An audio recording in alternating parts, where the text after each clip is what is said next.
The 21st day of May 2022. I'm Lorraine Masika Kazimoto and Muhammad Mugalu on sign language interpretation. We start off with our first headlining story this evening. President Yoweri Museveni has pledged to provide land in Mbarara to prospective Indian investors who are proposing to set up a factory that uses banana stems to produce a wide range of products, including liquid fertilizer, thread cloths, biogas, among other things.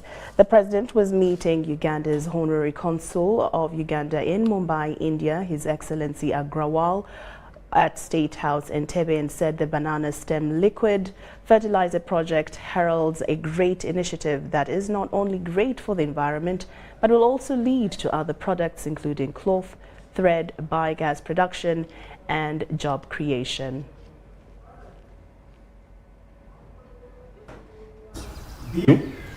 That pulp can be used for three products which we have successfully tested. One, it can be used for biogas. The pulp. Pulp. Which is the pulp now of a tree, So once we extract from the stem, we extract the fiber out of it. The balance is the pulp. We squeeze.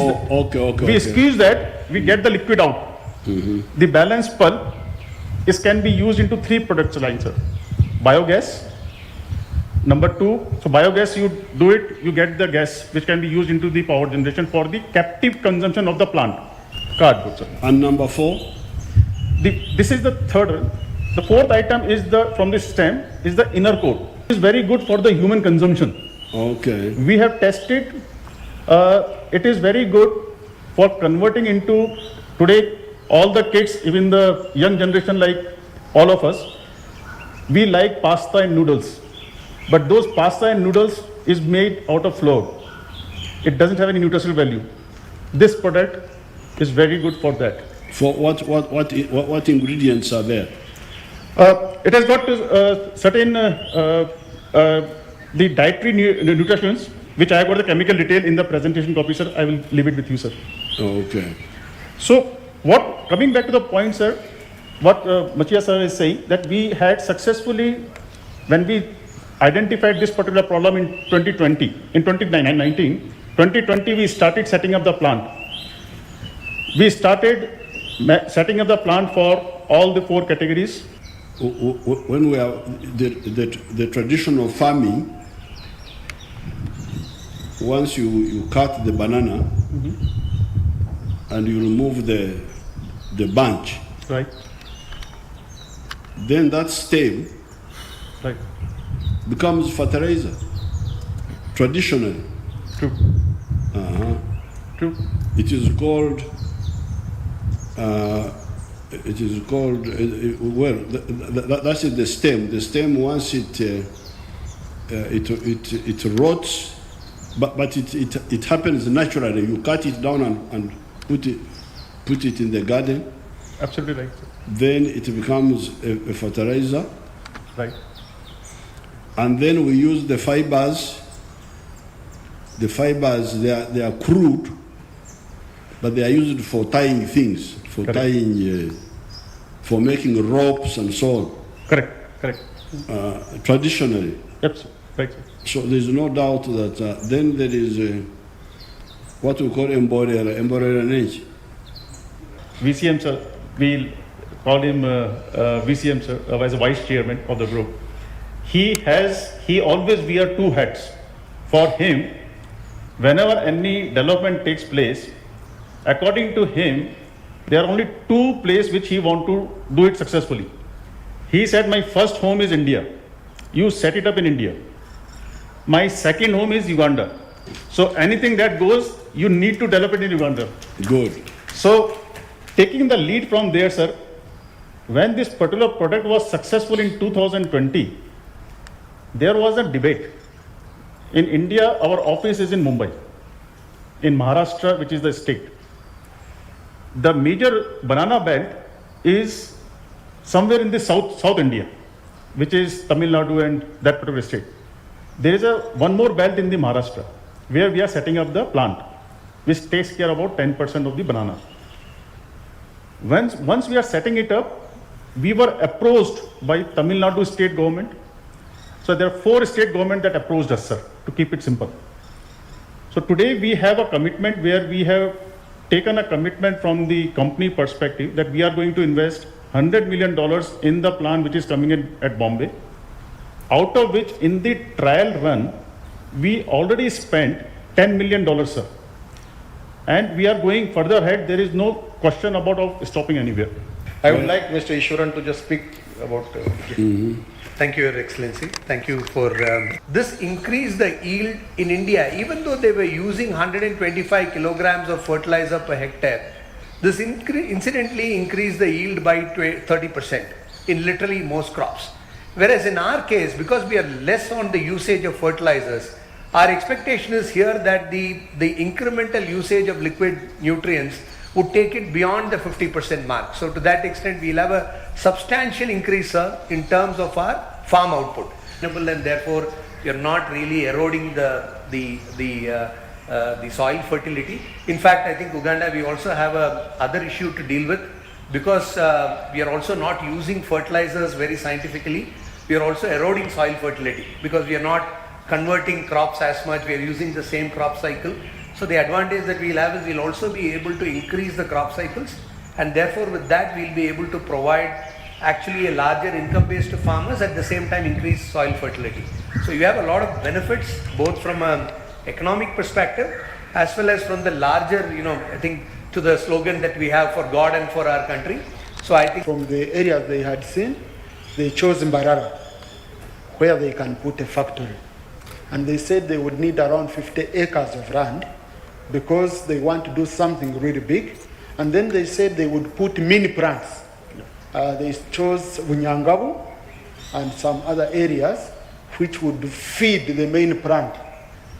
Even if the factory doesn't pay tax for 10 years, doesn't pay corporate tax, but me, who is working in the factory, I pay as you earn. I pay income tax because I'm getting income. Correct. But I also go to the shops and buy products. Sir. And those products have got tax on them, consumer tax. So we get tax, but indirectly. Okay. That's no problem at all. What we want is manufacturing. Sir. This is the raw fiber. We do the enzymatic treatment, and then we blend it with cotton. Then we make the yarn.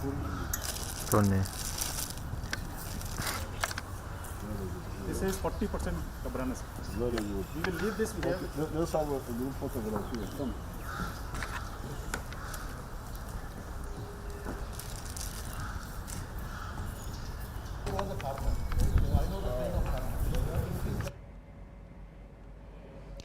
Well, President Yoweri Museveni meeting prospective Indian investors at State House in Entebbe. Now, President Yoweri Kaguta Museveni has supported the construction of Kakumiro NRM district office with Uganda shillings 60 million. The cash was delivered by the Deputy Speaker of Parliament, Thomas Tayebwa, at the groundbreaking ceremony of the construction process. Take a look. The Prime Minister of Uganda, Robina Nabanja, who doubled as the woman member of Parliament, Kakumiro District, has celebrated the 2022 International Women's Day with her constituents. The function attracted ministers and members of Parliament.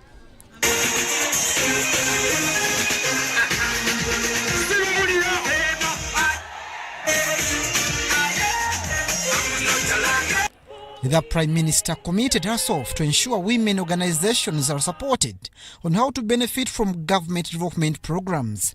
We slept. We had a workshop training ourselves. 1, on how to manage our homes.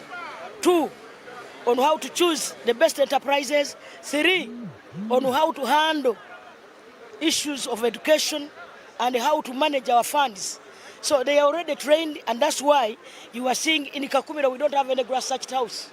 Women should be a very good example to other women, especially those in the villages. Let's help each other, let's work together, let's form groups so that we can help each other and work together as mothers. Prime Minister Nabanja used the event to launch a fundraising drive for the construction of the Kakumiro NRM district office. NRM has never had a house here, so I thought I should be in the lead to make sure that we contribute among ourselves and have this problem solved. And I believe with 300 million, the NRM house is done. So I want to thank everybody for their contribution. Nabahereza milioni 5 kana zishashwire cash ya movement ninja kutitera milioni 5 mwebale munonga.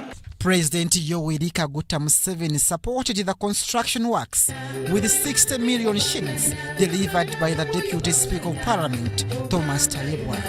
Yampereza milioni 6 nguzibarete. Ezo za president banange mwibuke.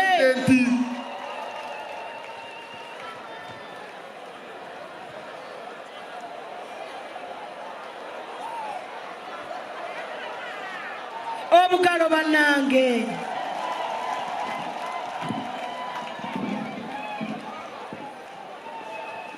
Lete ekiibo.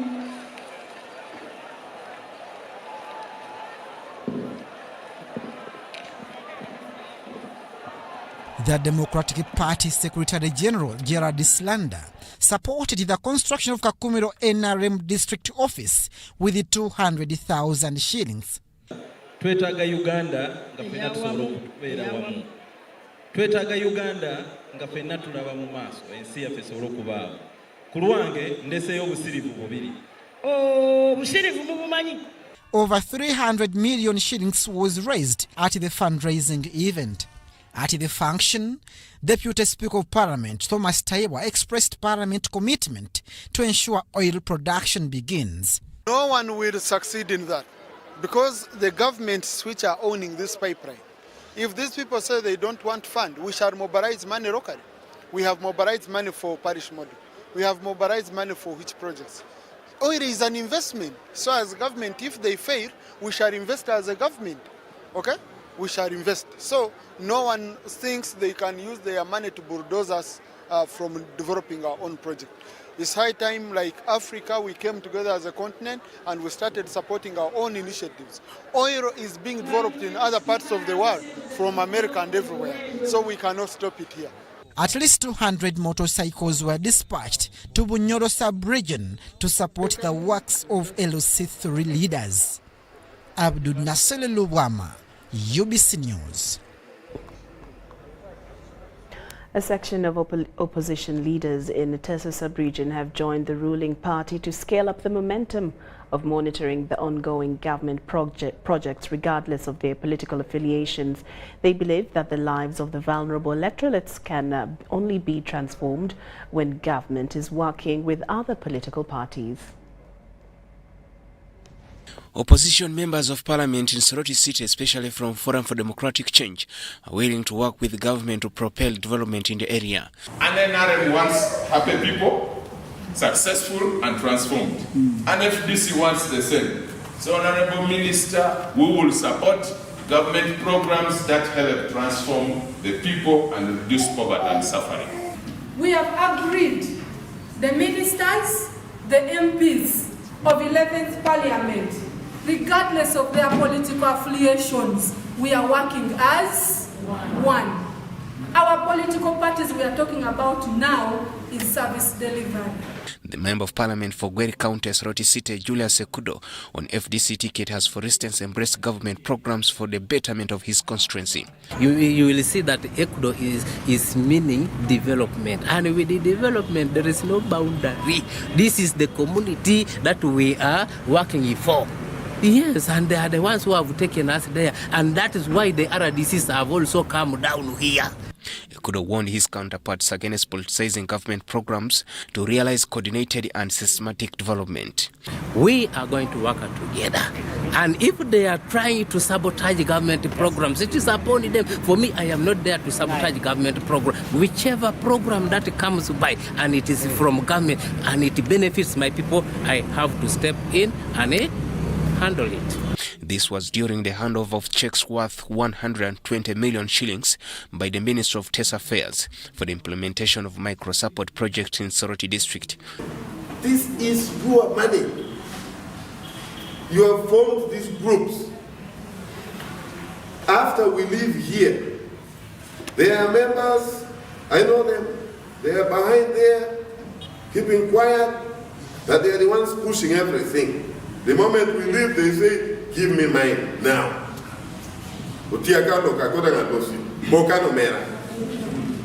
I want you, using powers from me, kick out that member. Kick him out. Out. He has no share. This is money. Kick him out. And inform us that we were 8 members, we have kicked out Okelo because he asked for his share. I will kick him even more. Other districts that received dummy checks amounting to 210 million shillings in Teso sub-region include Butebu and Bukedia. Joseph Oko, UBC News. The Deputy Inspector General of Police, Major General Tumusime Katsigazi, has passed out 193 police officers at Kabalye Police Training School in Masindi District. He cautioned the retooled officers against corruption and poor handling of police bond. We have the details.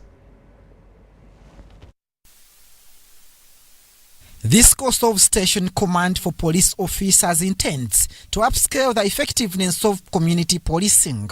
The Deputy Inspector General Police, Major General Tumusime Katsigazi, officiated the pass-out ceremony of these 193 officers and commits police programs of offering more training to meet modern policing.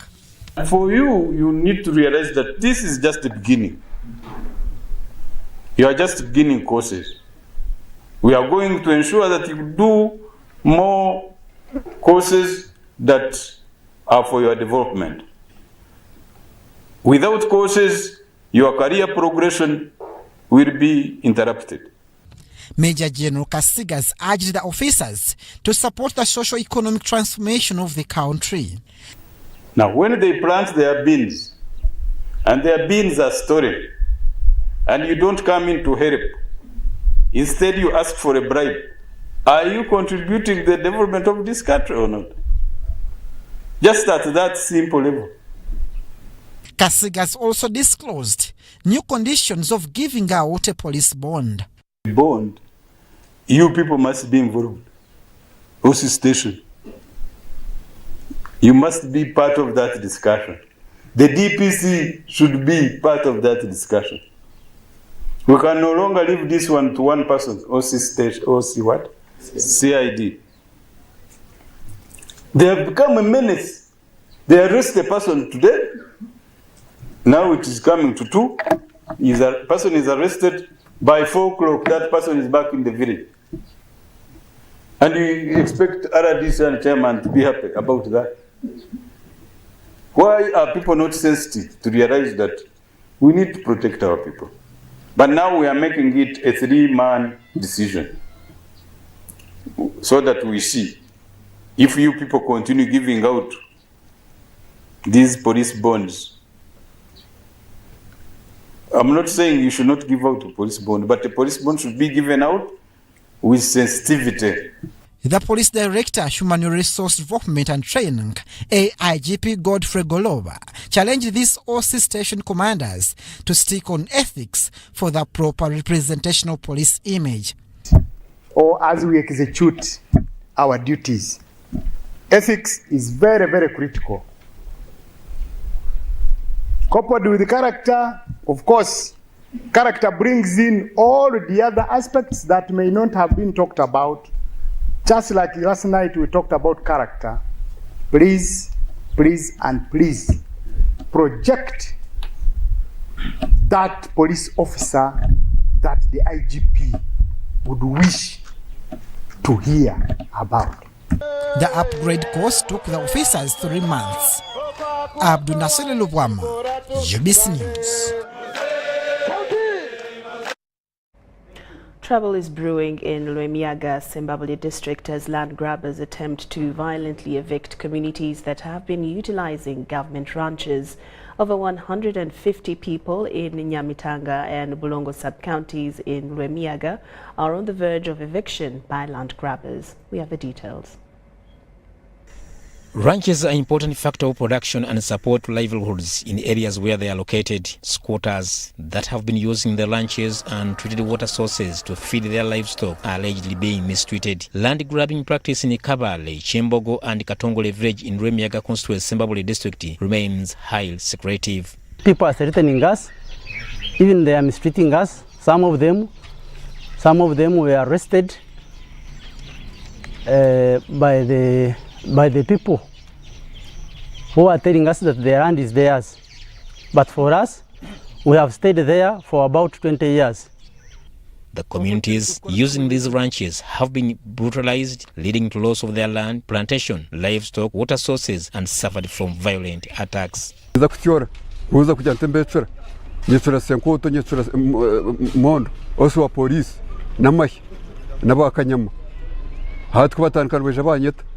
banyeta nguyemerraho ndeba abantu bayine mbundu hati intere nduru nyirkanga bagabo bampikire banteranye tura hansi. Ranches were meant to benefit residents in the cattle corridor, but some have been sold under the watchful eye of District Land Board. Controversy surrounding the sale of part of government land in Kabale Parish, Nyamitanga, Chembogo in Bulongo sub-county, Rwemiyaga constituency has now taken a new twist, with locals seeking mediation over irregular sale of 104 and 22 acres, which is a government ranch. There are relatives that are dispersing people. You can imagine 50 people being dispersed on one person, not even from this area. Ari mukiruhura. Mpulirandi n'obulumi nnyo bw'obanga ovudde mu office ya president mukama wange kansuubira nti okukaaba kw'Abannayuganda kutuuke naye nga si kwa muntu omu kati gwakayina Senkoto nti baamukuba Senkoto yakubibwa Lwavira yakubibwa bannaye embuuza Lwavira talina musaayi ng'ogwa Senkoto.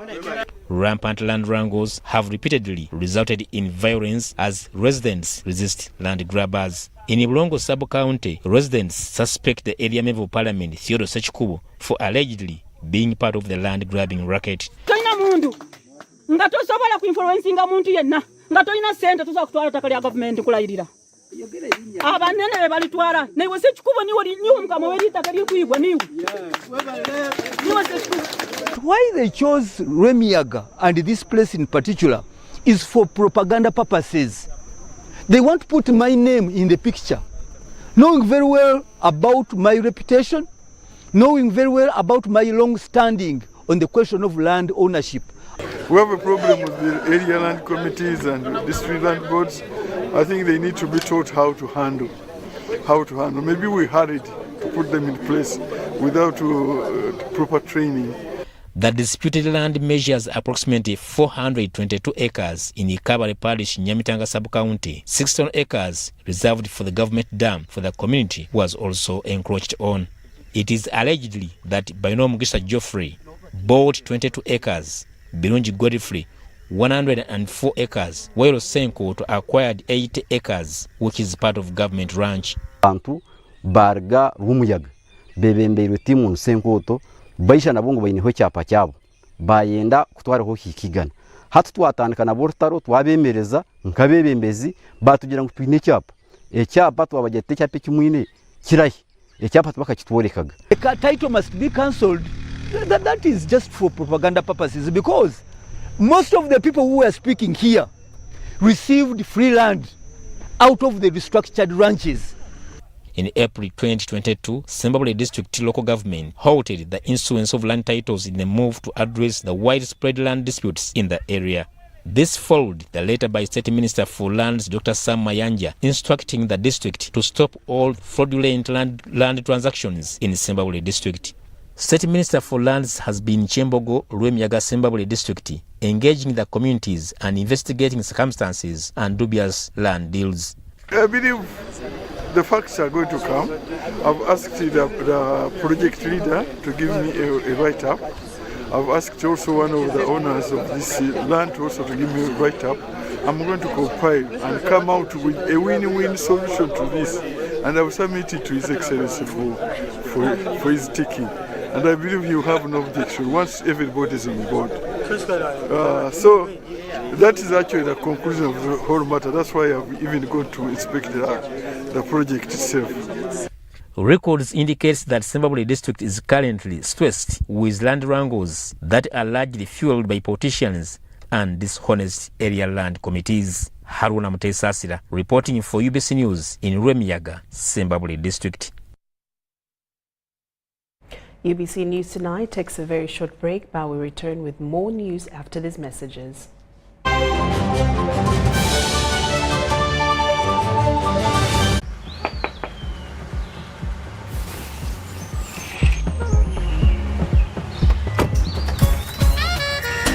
Jennifer, Jukila, Rewagamba, I don't have waka. You bust the eyes through me about my waka. Now come and see for yourself, see my waka that I got with Momo Nyabo. Jangola be waka, look at you waka, see my waka.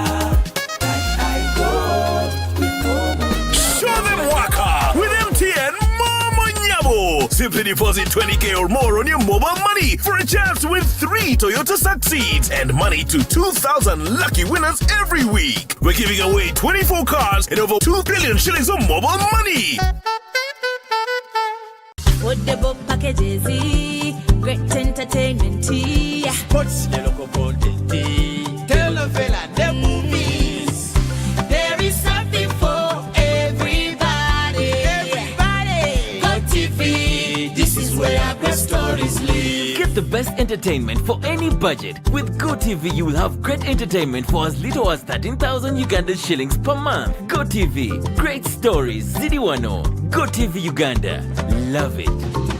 The Kabaka Birthday Run 2022 is back on Sunday, 3rd July 2022 at Lubiri Mengo. This year, the run will be physical and will be flagged off by Sabasajja Kabaka at 7 a.m. Come out in large numbers once again to Lubiri Mengo. Run for a cause to fight and end HIV by 2030. Buy your ticket today at 15,000 Uganda shillings from Airtel shops at Tobani Center, New Taxi Park, ShopRite Building, Benchwanka Street, Majestic Brands Office at Bulange Mengo. You can also buy your ticket using Airtel Money. Dial *185*5#.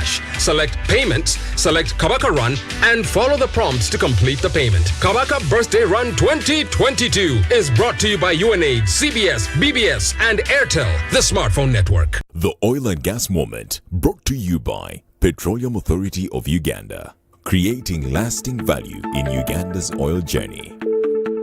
In order to be contracted to supply goods and services for oil activities in Uganda, you must register on the National Suppliers Database. Between 2017 and 2021, close to 400 Ugandan entities were awarded various contracts to supply goods and services to the sector.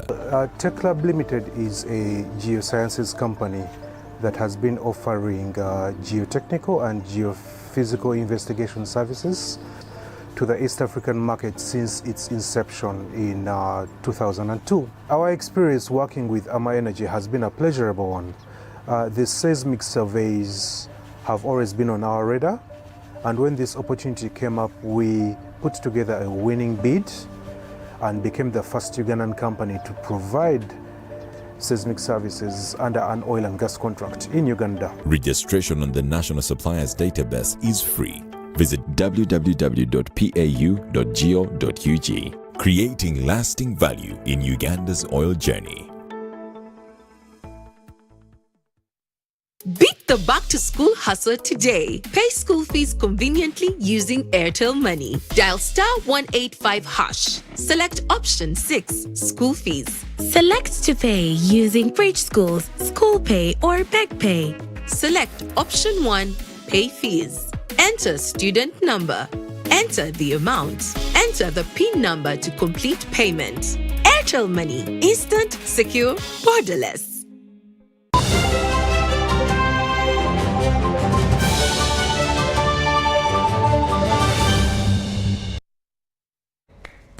Welcome back, and would like to encourage you to join us on our second edition of UBC News Tonight, because the first edition has come to an end. So join us at 10 o'clock.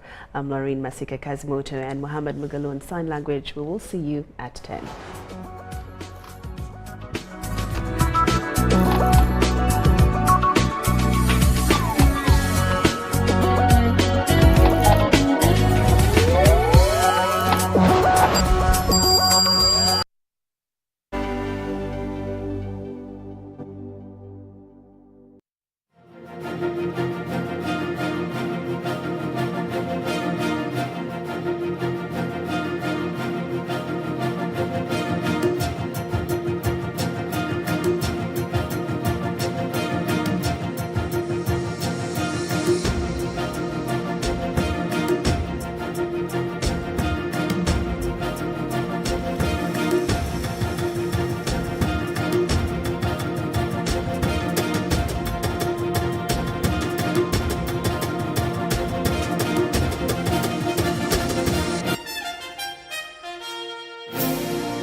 Hello and welcome to the weekly business roundup, the show that brings you those trending local and international business stories. My name is Wadulo Mark Arnold, and we'll be running with you for the next 30 minutes.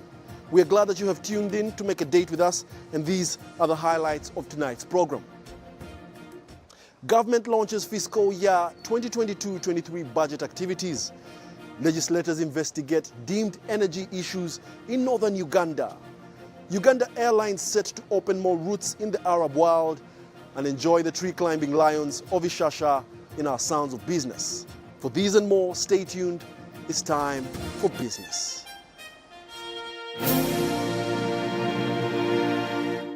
Government has partnered with civil society to host the budget month for the financial year 2022-23 that hosts various activities geared towards budget accountability and transparency. These are the details. This year's budget month started on the 10th of May under the theme Full Monetization of the Ugandan Economy through Commercial Agriculture, Industrialization, Expanding and Broadening Services, Digital Transformation and Markets, and will run till the 9th of July in different parts of the country. If there is an issue that is unclear, we want a feedback from you. Tell us. We shall come and expound and explain. Don't keep quiet. Or don't quarrel behind the curtains. Please come forward and tell us if there is any shortcoming that we think we can correct. We'll be ready to do the needful. The officials also took chance to address pressing economic questions about government's stance on the rising commodity prices. What is happening now is that markets have dictated that if you have been putting full tank in your car and dropping everybody you find around, put 50,000 and drop yourself home alone. That's how economics works. But if you put a subsidy, meaning that you are reducing the price of an item which globally is not available, you're encouraging people to demand more of that item, and at the end of the day you find that that item runs out of stock.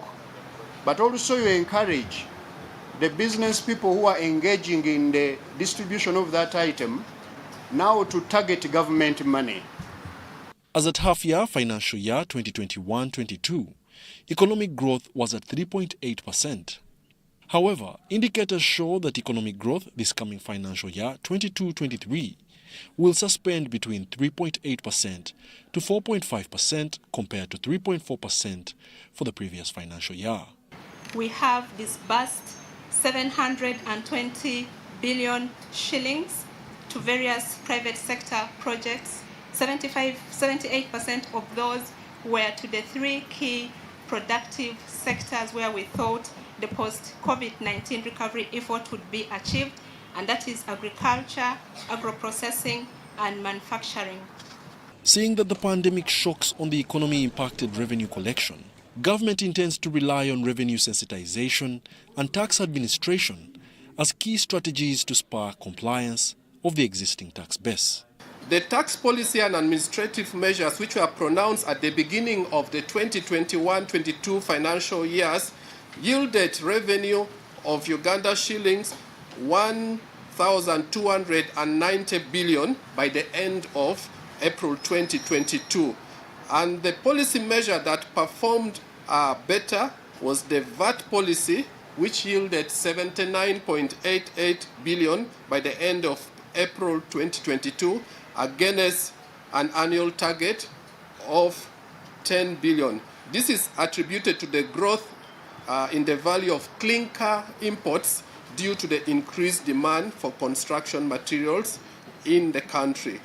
The national budget for financial year 2021-22 is expected to be read on the 14th of June by the Finance Minister Matia Kasaija, climaxed with a speech from the head of state, His Excellency Yoweri Kaguta Museveni.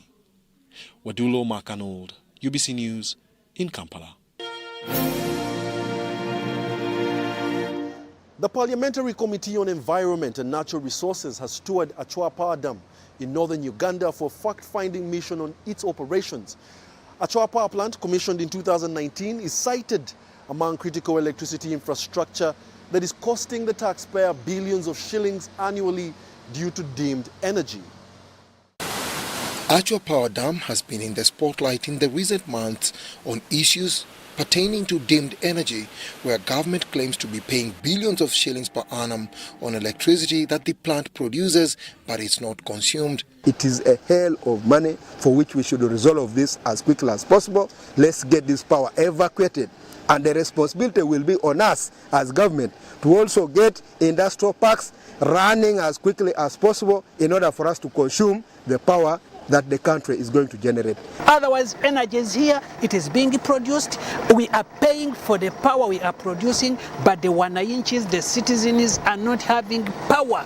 The recent Auditor General's report shows that Uganda Electricity Transmission Company, UETCL, paid up to 88 billion shillings to 13 private electricity generators during the last financial year. Achua 1 and 2 power dams in Padera district, with an installed capacity of 83 megawatts, are cited among the biggest beneficiaries of the government funds.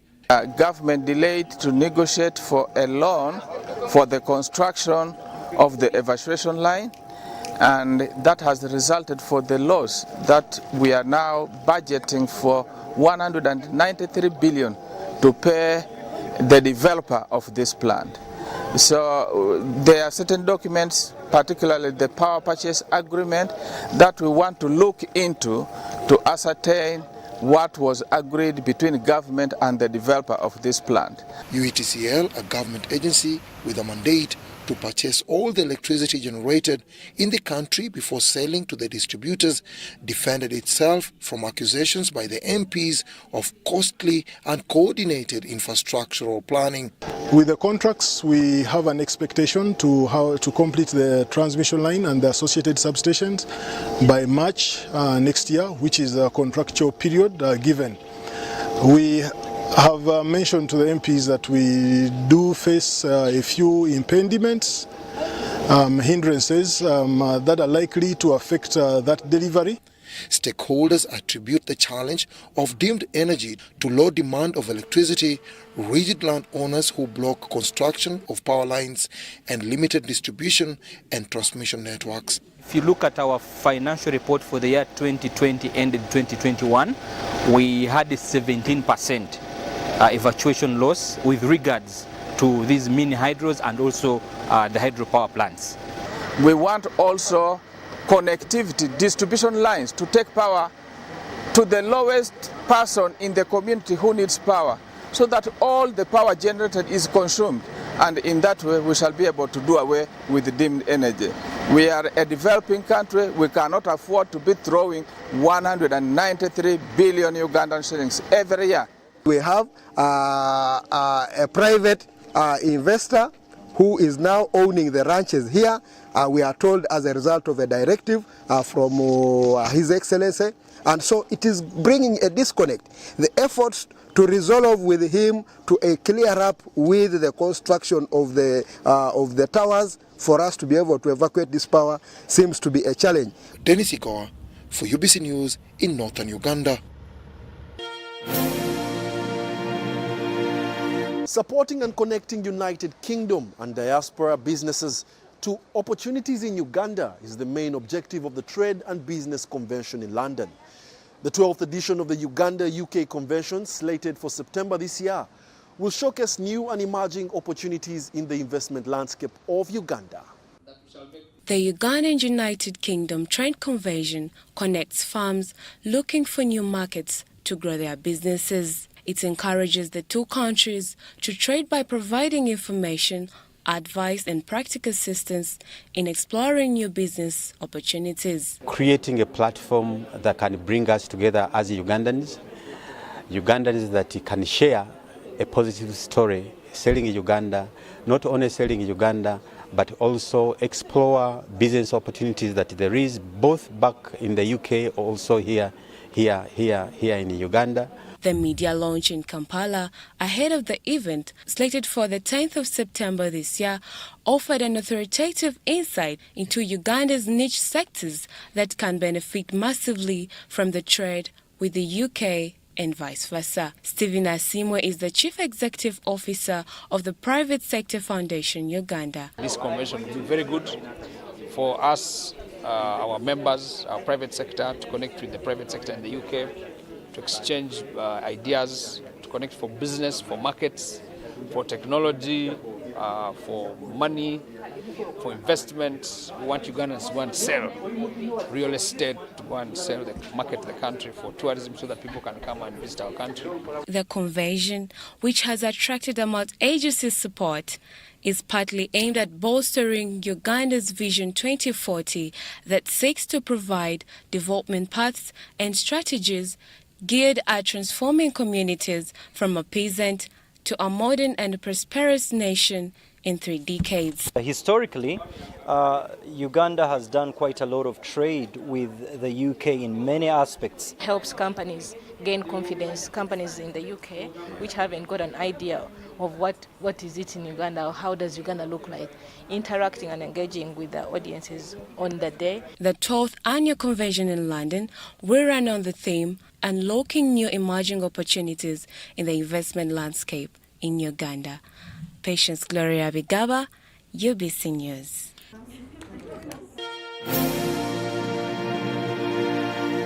Umeme shareholders are to receive a dividend of 54 shillings per ordinary share.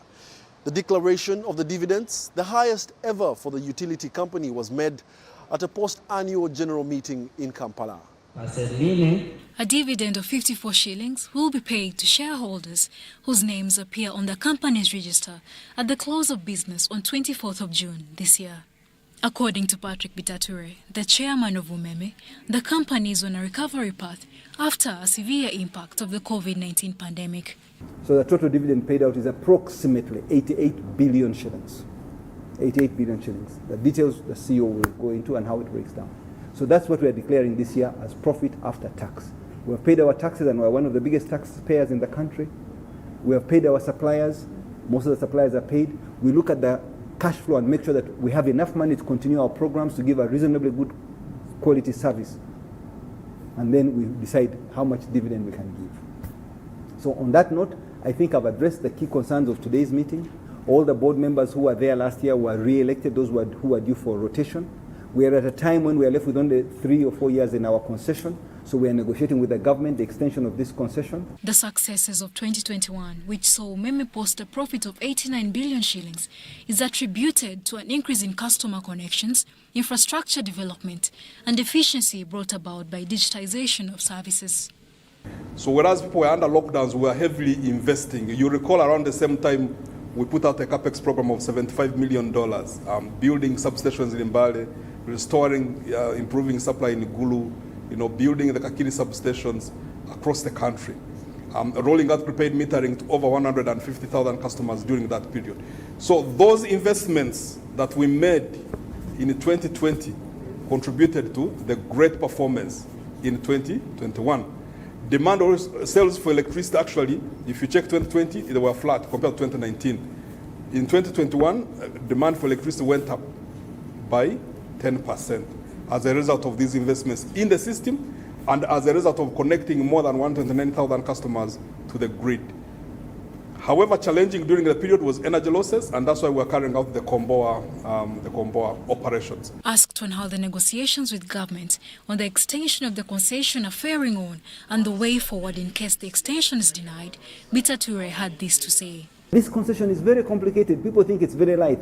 Umeme go or stay. It's not like a switch. It comes with a lot of issues. It comes with a buyout amount. It becomes with the transition, the smooth transition. Even if we are to leave, we have a responsibility as Ugandans to make sure that this change would be seamless, whether it is Umeme or anyone else. We live in Uganda, we need to have a seamless transition if it's to be. If they choose that no, stay on, but on different parameters, we have to negotiate carefully. Why is the negotiation so delicate? It's because you have got to plan for 20 years ahead or 10 years ahead. Nobody has got a crucible to know what's going to happen. Who would have thought the pandemic would have come and how it would have impacted us? Who would have known what's happening in Ukraine and Russia was going to happen? So you get certain shocks which are outside your control. But you must have a concession or a contract that protects you, protects your shareholders, protects your customers, so that we have something that is sustainable. With just over 1.6 million households, translating to about 20% of Uganda's population connected onto the national power grid, there is a consensus by stakeholders on more investment on connectivity. Charlotte Amuge and Dennis Igoa for UBC News.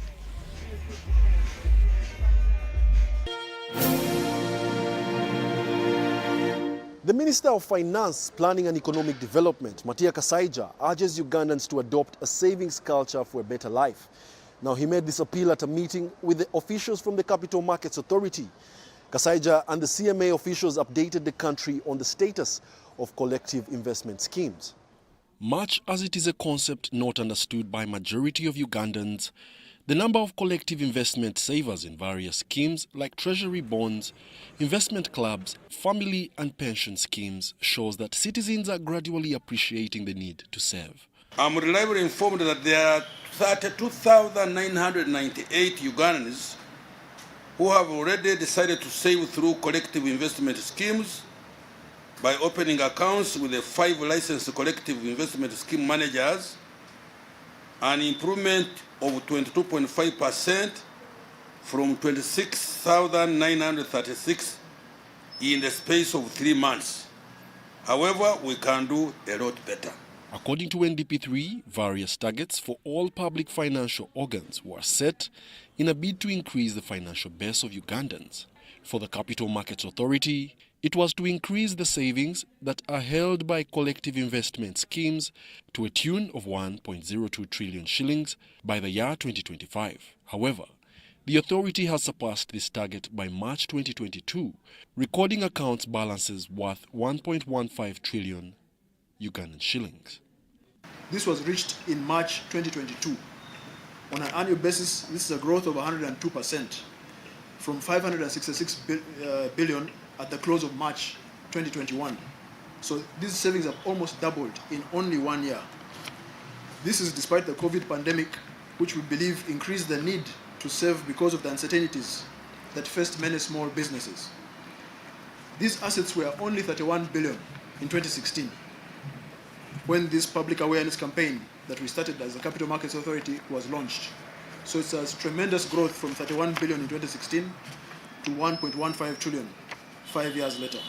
Despite beating the target long before the set period, Matia Kasaija, the finance minister, has tasked the authority to help more Ugandans understand collective schemes lest they be conned by unscrupulous people. I'm sure even my people here, there are some who have not fully understood how they can join. Am I right or wrong? My suggestion is, let's get a seminar in a big hall and you invite these, because these are our mouthpiece. They are the ones who are going to go to spread the gospel. If anyone is promising you a return on your investment and they are not licensed by any regulator, please run as far as possible from them. You should only invest through a licensed operator. So the first question you should ask anyone who is purporting to invest your money on your behalf is whether they are licensed, and they need to show you the fact that they're licensed. The Capital Markets Authority is the statutory body responsible for regulating and promoting the development of capital markets in Uganda. Wadulo Makanold, UBC News in Kampala. Donor countries are rethinking their investment strategy for capital-intensive projects such as infrastructure development. According to Frank Matsat, the CEO of Trademark East Africa, most global economies are distressed and thus unable to commit significant public resources for external projects. The world is facing numerous challenges, among which are skyrocketing inflation, rising interest rates, and distressed economies that are hampering donor countries' ability to invest government resources to bridge the infrastructure gap. We've got more than 200 borders that lay underdeveloped. We're lucky that the 7 we've done here in Uganda are working well, but think if I was to challenge you to move goods from here by land to Accra, it's a pretty tough thing to do. So we see that practical application of capital where there's just not enough donor finance to do it. We can raise resources within the continent for the continent.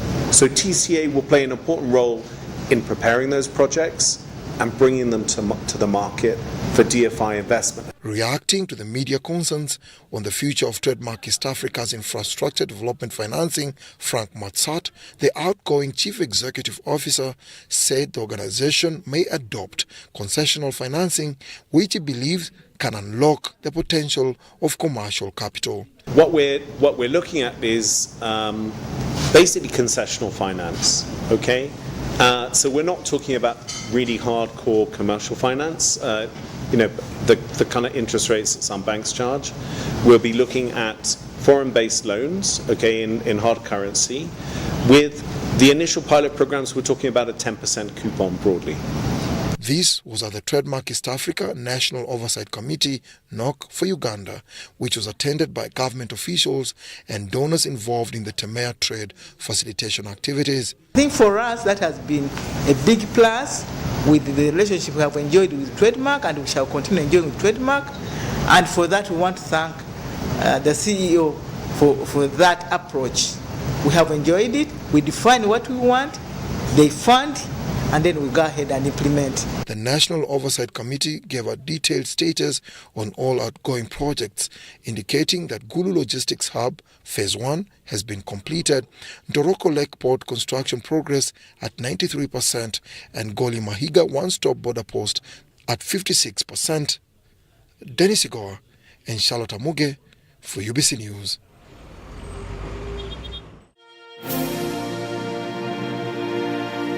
The national carrier Uganda Airlines is considering opening up more routes in the Arab world to have a wider route network as the industry rebounds from the COVID-19 disruptions. Now the airline is also partnering with players in the travel and tourism industry of the United Arab Emirates to promote Destination Uganda. Samuel Seneno reports. Uganda Airlines is in advanced stages of opening up new routes in the Arab world. The airline, with a fleet of 4 Sierra James Mitsubishi jetliners and 2 wide-body A330-800 Neos, currently flies to 11 destinations.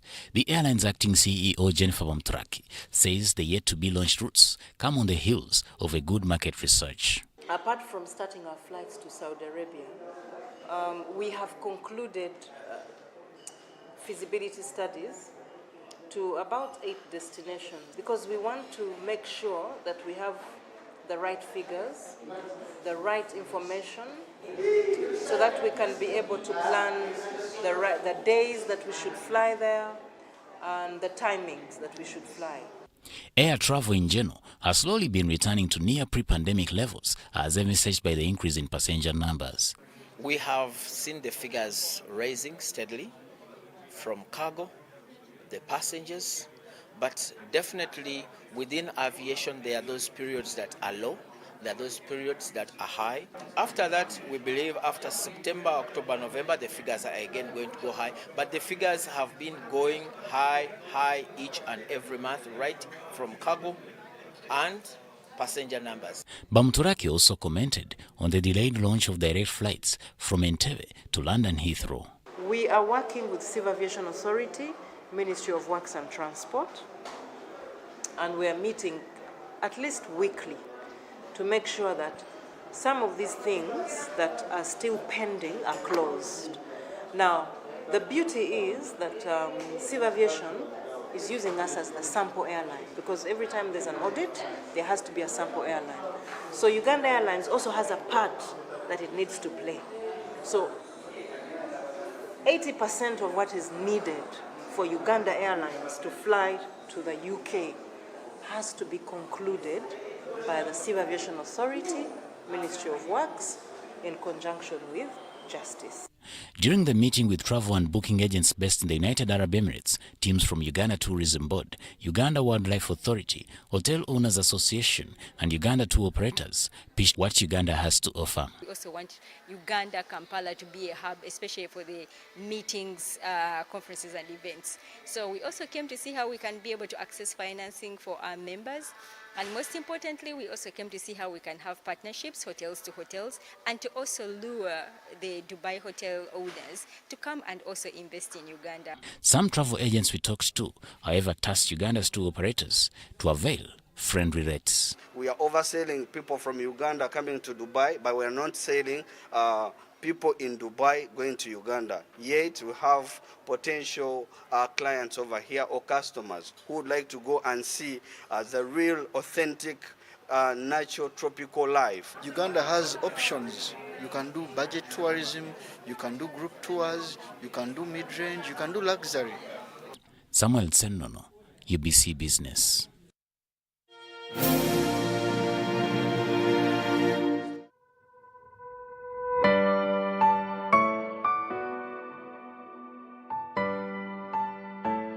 As a government, we are saying Central Corridor is not alternative route. And I think members, you should delete it from your vocabulary. Please delete it, because I've seen several documents saying Central Corridor is alternative route. To us, no, it isn't. It complements the Northern Corridor. They are together. We value them the same. Two, the Dar es Salaam port, Mombasa port are not competing ports. No. You are there to give a service to the business community. What we need is port efficiency.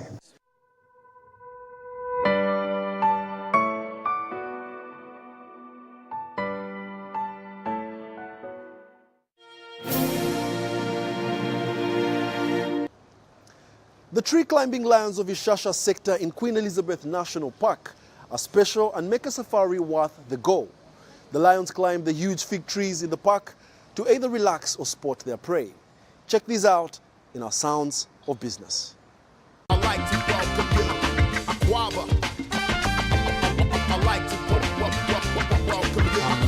Shawe Venantius, Sergeant Ranger Guide, Queen Elizabeth National Park, stationed in Ishasha. And we are here having a look at a pride of lions.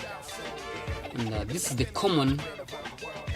commonest pride scene, which comprises of 4 adults, 3 females, and 1 sub-adult male, plus 4 cubs. They are here. Now, though the group is missing 1 female, maybe on the ground or up in the tree, somewhere else. And they are up in the trees because, as I said, we call them tree climbing lions. The reason is that they climb up in the trees, which is not common in other lions. And they are nowhere different, the same species of lions we have on the planet Earth. But these ones, they have that tactic and ability of climbing up in the trees, because we feel it's because our soil here is clayish. So after rain, it holds a lot of water, so which forces them to leave that muddy, watery place to make themselves clean and smart, and then they go and rest up in the trees. That's why they commonly up in trees most of the time.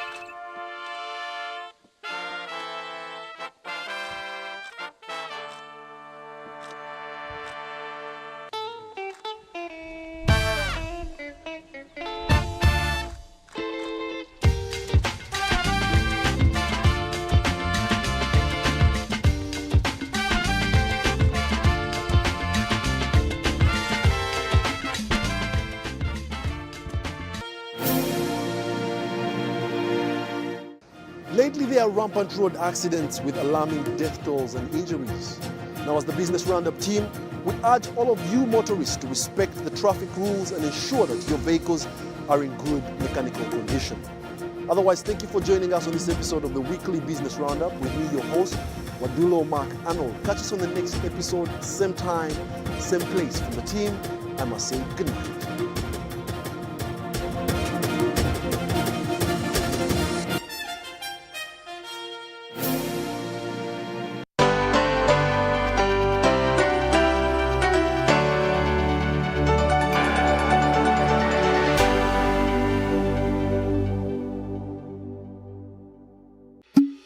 Water gives life.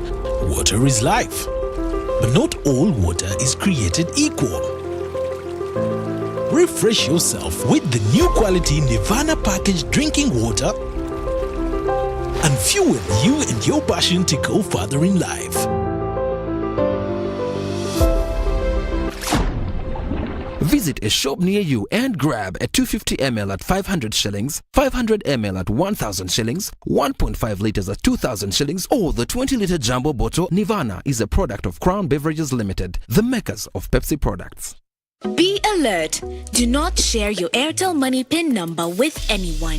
Airtel Uganda employees will never ask for your Airtel Money PIN number on call, SMS, or by email. All SIM card registrations, SIM card verifications, or SIM swaps are done at clearly branded Airtel shops and not on phone. To report any fraudulent activity, please call 100 immediately. The official calling number for Airtel promotions is 0200 100 100. Stay alert on Airtel Money. Instant, secure, borderless. Mama baby, don't tell me you want to give the baby that food. It's just little smashed posho and beans that I want to give him when he wakes up. Mama baby, no. The baby is just 4 months. You can't give him any solid food apart from breast milk only. Hey, why not? My friend started feeding her baby with solid food at 4 months. What are you talking about? Mama baby, when I escorted you to the health facility after delivery, the health worker said we should breastfeed the baby for 6 months before we can introduce him to solid food. I know, but... don't you remember the health worker saying that breast milk helps the baby to grow well? Oh, yes. Let me follow the health worker's advice to breastfeed my baby. And remember, we have to go back to the health facility to take him for immunization and check whether he's growing well. For the first 6 months of your baby's life, give only breast milk. Breast milk is the only food a baby needs to grow well and healthy. For more information, visit a health facility near you or call toll-free 0800 100 066. This message is brought to you by the Ministry of Health.